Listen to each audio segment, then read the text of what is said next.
Non stake holders बाहर से बुला बुला के उनको जो होना, उन लोगों को खड़ा करके उनका स्टेटमेंट ले रहे। और जो इतने लोग पार्लियामेंट में जो भी डिसेंट नोट दिए हैं, क्या उसमें कोई एक पढ़ा लिखा नहीं है? वक्फ बोर्ड एक्ट को कोई पढ़ा नहीं है? मेरे को बड़ा ताजुब लग रहा है। अरे आपको अगर कुछ करना भी है तो आप डिसेंट नोट के व्यूज को प्रिंट करके या अपने रिपोर्ट में डाल के बोलना चाहिए। अगर कोई रिपोर्ट होती है मैं उसको कंडेम करता हूं, और ऐसे फर्जी रिपोर्ट को हम कभी नहीं मानेंगे, सदन कभी नहीं मानेगा। सर धन्यवाद, आपने जो सलाह हमको दी ठीक है, हम उसको मानते हैं, लेकिन यही तरीका अगर उधर वाले भी मान गए तो मैं समझता हूँ नड्डा साहब अपने मेंबर्स को बड़े कंट्रोल में रखे हैं।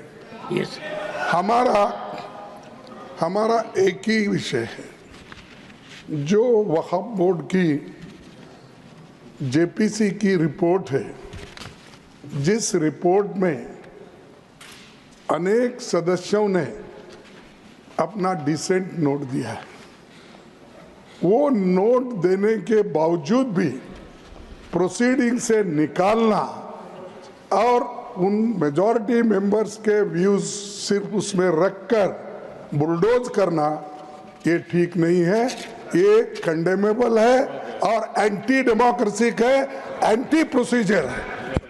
और दूसरी चीज नॉन स्टेक होल्डर्स बाहर से बुला बुला के उनको जो होना, उन लोगों को खड़ा करके उनका स्टेटमेंट ले रहे। और जो इतने लोग पार्लियामेंट में जो भी डिसेंट नोट दिए हैं, क्या उसमें कोई एक पढ़ा लिखा नहीं है? कोई जानता नहीं है? और वक्फ बोर्ड एक्ट को कोई पढ़ा नहीं है? मेरे को बड़ा ताजुब लग रहा है। अरे आपको अगर कुछ करना भी है तो आप डिसेंट नोट के व्यूज को प्रिंट करके या अपने रिपोर्ट में डाल के बोलना चाहिए, उसके बजाय उसको डिलीट करके अगर कोई रिपोर्ट होती है मैं उसको कंडेम करता हूं, और ऐसे फर्जी रिपोर्ट को हम कभी नहीं मानेंगे, सदन कभी नहीं मानेगा। और जब प्रोसीजर फॉलो नहीं होती, वो पार्ट ऑफ इस हाउस का विभाग नहीं बन सकता। तो इसीलिए मैं आपसे विनती कर रहा हूं कि उनको डायरेक्शन दीजिए, जो भी रिपोर्ट आई है वो अगर वो रिपोर्ट में डिसेंट व्यूज नहीं है तो उसको वापस भेजिए, निकाल दीजिए, और उसके बाद में फिर एक बार, दो बार और एक बार आप पुनर्विचार करके उस सभी डिसेंट व्यूज को डाल के आप पेश कीजिए, फिर आगे क्या होता हम देख लेंगे। दूसरी बात सर, देखो दूसरी बात सर, आप मालूम है जब मेंबर्स एजिटेट क्यों होते हैं, ये सिर्फ उनका घर का सवाल नहीं है। मैं अरे तो बहुत कोर्ट को बहुत करते, बैठो बहुत कोर्ट वाले हैं देखिए सर, मैं ये किसी इंडिविजुअल का सवाल नहीं, वो मेंबर्स जो आके एजिटेट कर रहे हैं तो कहीं अपने लिए नहीं, पूरे समाज के लिए जिनके ऊपर अन्याय हो रहा है, उस अन्याय के खिलाफ वो प्रोजेक्ट कर रहे हैं। और इससे देश के लिए भी ठीक है, क्योंकि we wanted a united all inclusive growth और पीसफुल रहना कंट्री, ये सभी हम चाहते हैं और उसके लिए हम मदद भी कर रहे हैं आपको। लेकिन आप ये संविधान के विरुद्ध अगर ऐसी चीजें करती है तो ऐसा ही गड़बड़ होता है, फिर इसको लोग प्रोटेस्ट करेंगे।